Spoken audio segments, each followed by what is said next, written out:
everybody, my name is Mekha and I am here today to speak to you about my many sparks and subsequent fire that led me to dedicate my life towards helping vulnerable children in India to be able to grow up in a safe and nurturing environment.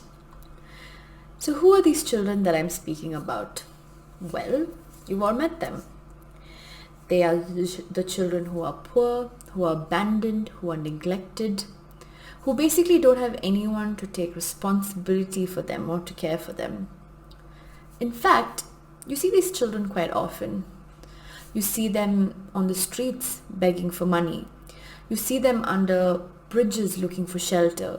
You see them at restaurants or construction sites working, or as maids in houses instead of going to school. You also see them in the news, in stories about crime, prostitution, and trafficking. Yes, we see them all around.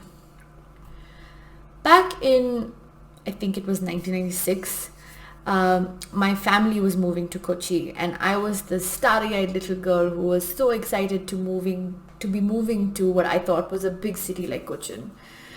But I have this vivid memory of when we were entering the city. My mother pointed to a child that was under a bridge that was being constructed, and she said, "Mekha, what is the difference between you and that child over there?" The 6-year-old me replied, "That child has no money to buy a blanket." And she said, "That's true. The only difference between you and that child is that you were born into a family that can afford to buy a blanket, and that child was unlucky to be able to be born into a family that couldn't. So the only difference was luck and what I now term as something called the genetic jackpot." Because you see, what puts those children at risk and makes us privileged is family. If you were born into a middle-class family or above, your chances of achieving success as an adult is extremely high. You are likely to achieve financial stability, to have successful relationships, not get into trouble with the law, be physically and emotionally healthy, and so on and so forth. Regardless of the place, whether it is India or Pakistan, US or Vietnam, if you are fortunate enough to be born into this said strata, you will most likely achieve all the above mentioned outcomes. So what about all the other children who aren't so fortunate? According to CRY, 40% of India's children are in need of care and protection. Basically, they didn't hit that earlier mentioned genetic jackpot that we were talking about. We are all raised in a family-based childcare system that places a premium on selfishness and hoarding all the resources and attention for no one else but our own offspring.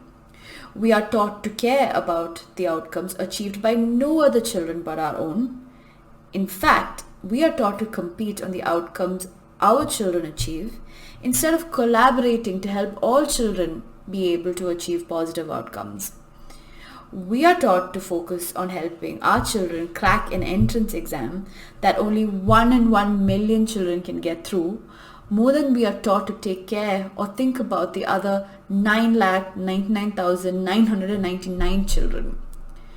Now, the catch is that whether we like it or not, our children and the other 9,999,000 IIT, IIM aspirants are all going to live in a society where 40% of the population have grown up in destitution and poverty and abuse.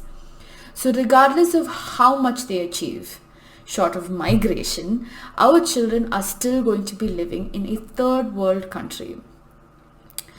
There is this old African proverb that goes, "It takes a village to raise a child." Well, maybe it's time that we paraphrased and started saying that it takes a generation of well-raised children to make that village great. Well, the good news is that you and I are part of that generation. that of well-raised children, and we hold in our hands a spark that is capable of changing not just the future outcomes of our children, but also the future of our country.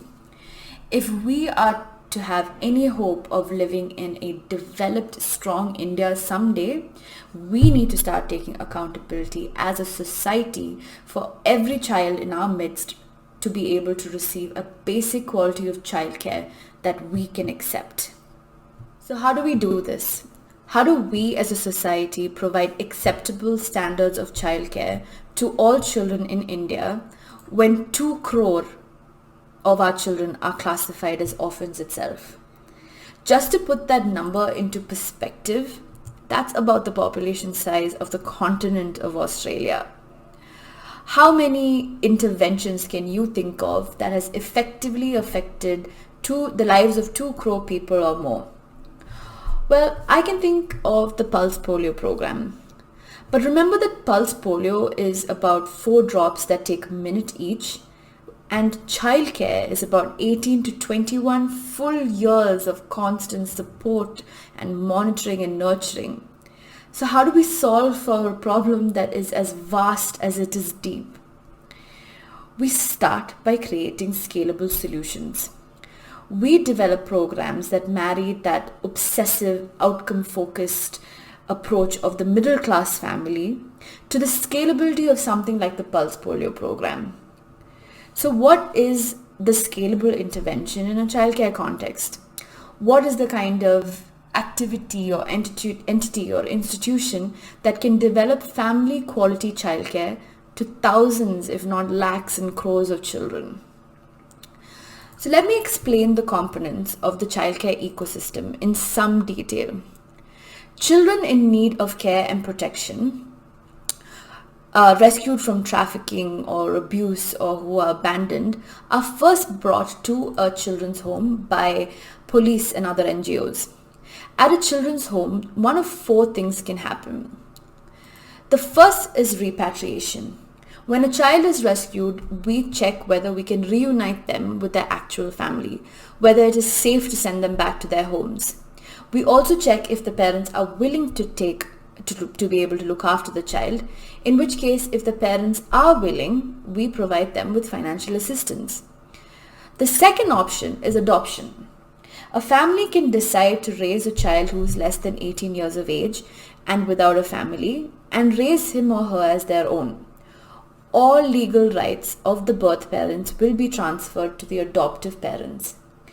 In India, in the years of 2020 to about 2021, only 3,142 in-country adoptions and 417 inter-country adoptions took place.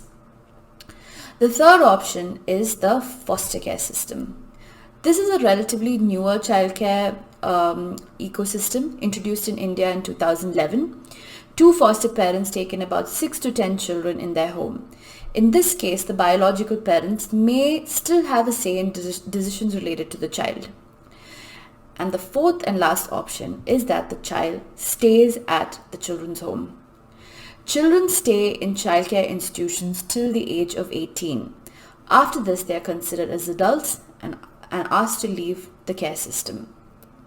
At the base of this ecosystem, whether we want to repatriate the child, that is send them back to their families, or to find an adoptive family, or to place them in foster care, we need to first find a safe and secure, constructive environment to place a child in the meanwhile. Children's homes are that place. They are the first and last safety net for children when all else fails them. It is to a children's home that a child is first sent from a suboptimal situation, and it is from the children's home that he or she is safely sent back home, or found a new family, or placed in a foster care system, or transitioned back into society as a healthy, well-adjusted, functional adult after receiving all the inputs in basic quality care that we deem mandatory, or in other words, the birthright of our all children. So the need is to build capacity and capability of children's homes across the country so as to accommodate and provide good quality childcare to all children who are in need of it. Now, when we are talking about providing that earlier mentioned number of 2 crores, the logistics of our problem becomes quite complex. The most common approach is to attempt to build capacity ground up, or in other words, to try and start your own children's homes. But when the scale of the problem is so huge, how much of it will you tackle yourself? All owned and operated models will hit a scale wall sooner or later. To put that in perspective, the country's largest childcare providers each cater to less than 15,000 children through the multiple children's homes that they run. Whereas the fact remains that more than 95% of children living in children's homes live in small, unorganized, under-resourced, independently run shelters.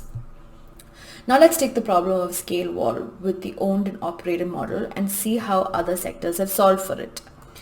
I am very aware that I'm speaking to a bunch of business students, but I'm going to be brave and try to borrow an example of how for-profit sector solved for scale walls and bring it to the non-profit sector and see whether we can apply it here.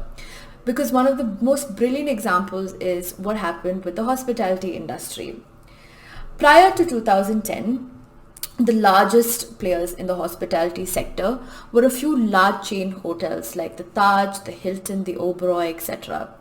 While a vast majority of rooms were operated by independent, small operations with quality issues. It is companies like Oyo Rooms and Airbnbs that saw this capacity in the unorganized market as an opportunity instead of an obstacle. Their capacity building aggregator model, as you know, revolutionized the hospitality sector. Today, Airbnbs and Oyo Rooms are by a huge distance the largest players in the sector, operating a number of rooms which was impossible using the older organizations' models. The majority of children's homes that we mentioned earlier are run by sincere, dedicated, albeit underqualified social entrepreneurs with bad resource mobilization skills. The solution to the problem of scale, we believe, lies in being able to tap into the existing capacity of the tens and thousands of small children's homes by enabling them to provide a comparable quality of childcare to the larger, better organized organizations. If you think about it, a little bit like Airbnb for children's homes. So what we need to do is to take the existing children's homes network and power or fuel it with an outcome-based approach for its children, like we see in our own family-based systems. Once we're able to do this, this network will be transformed to produce positive, contributing adults, no matter what strata you are from.